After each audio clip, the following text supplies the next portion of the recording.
بسم اللہ الرحمن الرحیم۔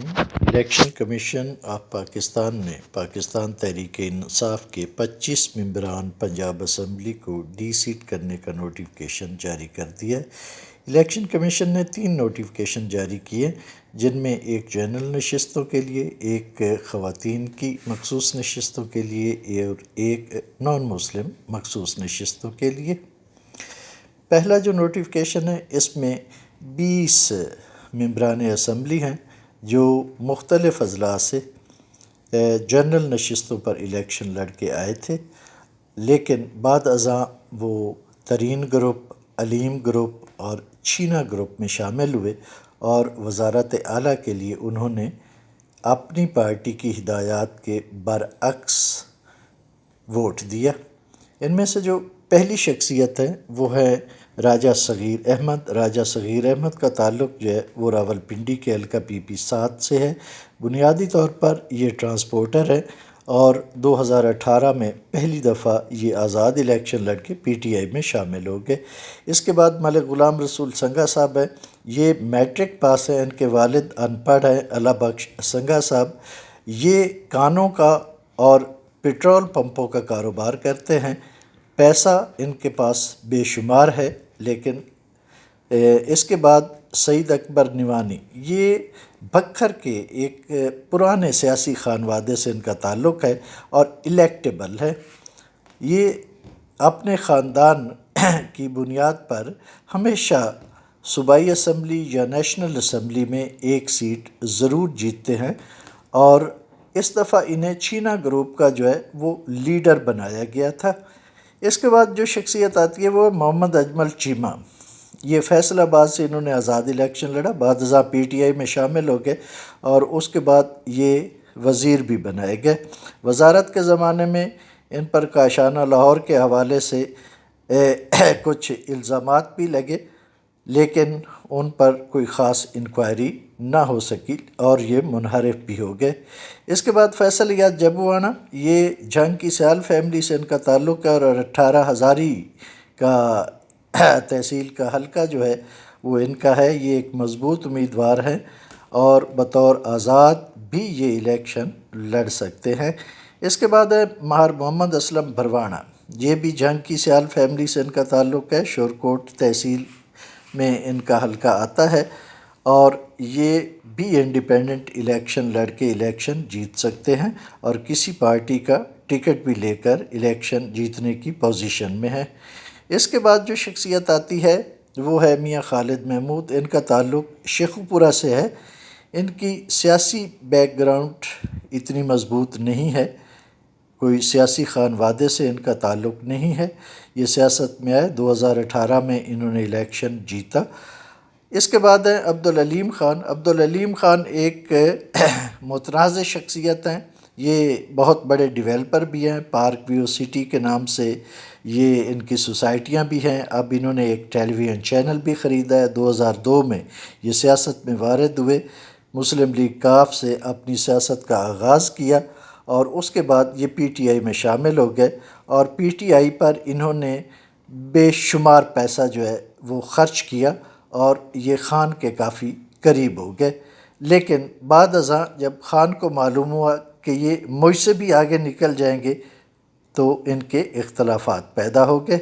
اس کے بعد ہے نذیر احمد چوہان، یہ اتفاقیہ MPA ہیں اور یہ PTI کے ٹکٹ کی وجہ سے ہی الیکشن جیتے اور عبدالعلیم خان کی سرپرستی ان کو حاصل ہے، بصورت دیگر یہ کوئی سیاسی شخصیت نہیں ہے۔ اس کے بعد ملک اسد کھوکھر ہے، یہ لاہور کے نواحی علاقے سے ان کا تعلق ہے، لیکن اب یہ DHA وغیرہ میں رہتے ہیں۔ ان کے پاس بہت سارا پیسہ ہے۔ ان کے بھائی ایک ہے مدثر، جو ضلع کونسل میں پہلی دفعہ سٹی ڈسٹرکٹ کے ناظم بنے تھے اور اس کے بعد ان کی باقاعدہ سیاست کا آغاز ہوا۔ یہ PP 168 سے ضمنی الیکشن میں جیتے، بعد ازاں وزیر بنے، نکال دیے گئے، دوبارہ وزیر بنا دیے گئے اور پھر منحرف ہو گئے۔ اس کے بعد جو شخصیت ہے وہ محمد امین ذوالقرنین برادر اون چودھری، یہ کوئی سیاسی گھرانہ نہیں ہے بلکہ ان کا تعارف اون چودھری ہے جو خان صاحب کے بہت قریب تھے اور ان کے دوستوں میں ان کا شمار ہوتا تھا۔ اس کے بعد جو شخصیت ہے وہ ہے نعمان احمد لنگڑیال۔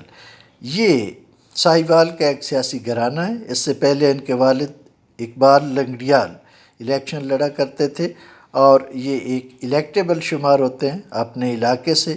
یہ اکثر جیتتے ہیں اور علاقے میں اپنی کانسٹیچوئنسی میں ان کا اثر و رسوخ کافی اچھا ہے اور یہ الیکشن دوبارہ بھی جیت سکتے ہیں۔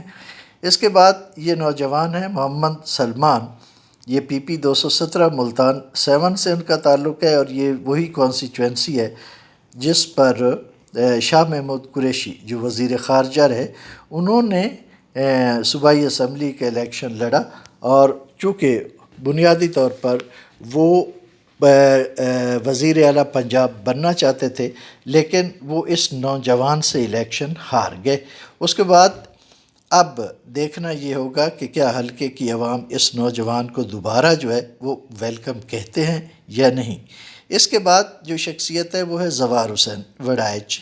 یہ لودھرا میں آباد کار فیملی سے ان کا تعلق ہے اور وہاں پہ آباد کار فیملی خاصی مضبوط ہے، لیکن بنیادی طور پر ان کو جو حمایت ہے وہ جہانگیر ترین صاحب کی ہے۔ اس کے بعد جو شخصیت ہے وہ ہے نذیر احمد خان بلوچ۔ یہ الیکٹیبل میں ان کا شمار ہوتا ہے۔ ان کا خاندان جو ہے ان میں صدیق خان بلوچ اور احمد خان بلوچ یہ الیکشن لڑتے رہے ہیں اور الیکشن جیتتے بھی رہے ہیں۔ یہ ایم این اے اور ایم پی اے میں ایک نشست پر ضرور الیکشن جیتتے ہیں، الیکٹیبل شمار ہوتے ہیں اور دوبارہ بھی الیکشن جیت سکتے ہیں۔ اس کے بعد جو شخصیت ہے وہ فدا حسین وٹو، ان کے والد بھی سیاست میں تھے، ان کے بھائی بھی سیاست میں تھے، خادم حسین وٹو۔ یہ بہاول نگر کے جو شمال مشرقی سائیڈ ہے اس پہ ان کا حلقہ ہے اور وہاں پہ یہ کافی مضبوط ہے اور یہ اپنی نشست جیتنے کی پوزیشن میں ہیں بغیر کسی ٹکٹ کے بھی۔ اس کے بعد جو شخصیت ہے یہ زہرہ بطول بیوہ عبداللہ شاہ صاحبہ ہیں۔ ان کا تعلق مظفر گڑھ سے ہے اور یہ عبداللہ شاہ صاحب کی بیوہ ہیں۔ عبداللہ شاہ صاحب جو ہے وہ 1977 سے لے کر الیکشن جیتتے چلے آ رہے ہیں۔ ان کے بعد پھر ان کے بیٹے نے بھی الیکشن لڑا، وہ بھی جیتے، یہ 2 سیٹیں جیتتے رہے ہیں۔ اور ان کے بیٹے نے جب صوبائی اور نیشنل کی سیٹ پہ الیکشن لڑا دونوں جیتے، صوبائی چھوڑی تو پھر زہرہ بطول صاحبہ نے الیکشن لڑا اور وہ جیت گئے۔ اس کے بعد ان کے قریبی عزیز محمد سبطین رضا ہے۔ ان دونوں کی کانسٹیچوئنسیز ایک ساتھ ہے، وہ مظفر گڑھ 5 اور یہ مظفر گڑھ 6 سے الیکشن لڑتے ہیں، تو ان کی بھی خاصی جو ہے وہ وہاں پہ پی آر ہے اور ایک سٹینڈنگ ہے ان کی وہاں پہ، یہ الیکٹیبل میں شمار ہوتے ہیں اور مظفر گڑھ سے یہ الیکشن جیتنے کی پوزیشن میں ہیں۔ اس کے بعد جو شخصیت ہے اس کا تعلق جو ہے وہ لیا سے ہے۔ یہ محمد طاہر لالا کے نام سے جانے جاتے ہیں۔ ان کی کوئی سیاسی بیک گراؤنڈ نہیں ہے، یہ اتفاقاً الیکشن جیتے یا پھر ووٹرز جو وہاں کے وڈیروں سے تنگ تھے انہوں نے ان کو ہمدردی کا ووٹ دے دیا۔ اس کے بعد محسن عطا کھوسہ صاحب ہے، یہ بھی پہلی دفعہ الیکشن جیتے ہیں۔ یہ بہادر گڑھ جہاں پہ ڈی جی خان سیمنٹ کی فیکٹری ہے وہاں یہ رہتے ہیں اور D G Khan cement factory کی وجہ سے انہیں کافی مالی حیثیت جو ان کی ہے وہ کافی مضبوط ہوئی ہے اور پہلی دفعہ یہ الیکشن جیتے ہیں۔ اس کے بعد جو نوٹیفیکیشن ہے وہ خواتین کی مخصوص نشستوں کا ہے جس میں 3 خواتین جو ہیں وہ شامل ہیں۔ پہلے نمبر پر جو آتی ہیں وہ عظمیٰ کاردار ہیں، یہ کرنل طاہر کاردار کی بیوی ہیں۔ ان کی کوئی سیاسی بیک گراؤنڈ تو نہیں ہے لیکن یہ طاہر کاردار اور میاں عامر کے قریبی تعلقات ان کے ساتھ ہیں۔ اس کے بعد عائشہ نواز دختر ونگ کمانڈر محمد شاہ نواز، ان کا بنیادی طور پر چیچا وطنی سے تعلق ہے، لاہور میں رہتی ہیں۔ خواتین کی مخصوص نشست پر انہیں نوازا گیا اور شاید ونگ کمانڈر جو لفظ ہے وہی ان کی سلیکشن کا باعث بنا۔ اس کے بعد ساجدہ یوسف ہے، ان کا تعلق حویلی لکھا سے ہے۔ یہ بھی پی ٹی آئی کی خواتین کی مخصوص نشست پر منتخب ہوئی تھی، لیکن بعد ازاں منحرفین کے گروپس میں شامل ہو کے انہوں نے بھی پارٹی پالیسی کے خلاف حمزہ شہباز کو ووٹ دیا اور پھر ڈی سیٹ ہونے والوں میں شامل ہو گئی۔ اس کے بعد جو ہے یہ نان مسلم گروپ کا نمبر آتا ہے، تیسرا نوٹیفیکیشن ہے، اس میں 2 نام شامل ہیں۔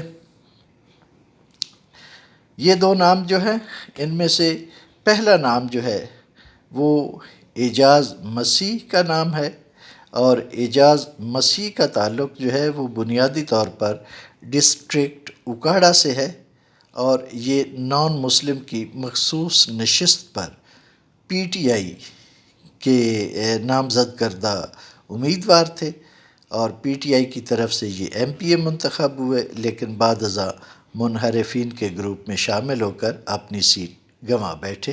اس کے بعد ہارون عمران گل، ان کا تعلق لاہور سے ہے، اور ان کے والد ایک کاروباری شخصیت تھے، اور یہ بھی کاروباری شخصیت ہے، ان کے پاس پیسہ کافی ہے، اور پیسے کی بنیاد پر یہ اگر پی ٹی آئی سے نکال بھی دیے گئے ہیں تو یہ کسی اور سیاسی جماعت سے جو ہے وہ ڈونیشن دے کر سیٹ لے سکتے ہیں، چونکہ انہیں براہ راست الیکشن نہیں لڑنا ہوتا، انہیں صرف اپنی جو ہے وہ نامزدگی کروانی ہوتی ہے، اور ممکن ہے یہ اپنی نامزدگی کسی بھی جیتنے والی پارٹی میں کروانے میں کامیاب ہو جائیں، لیکن فی الحال یہ اپنی نشست سے فارغ ہو چکے ہیں۔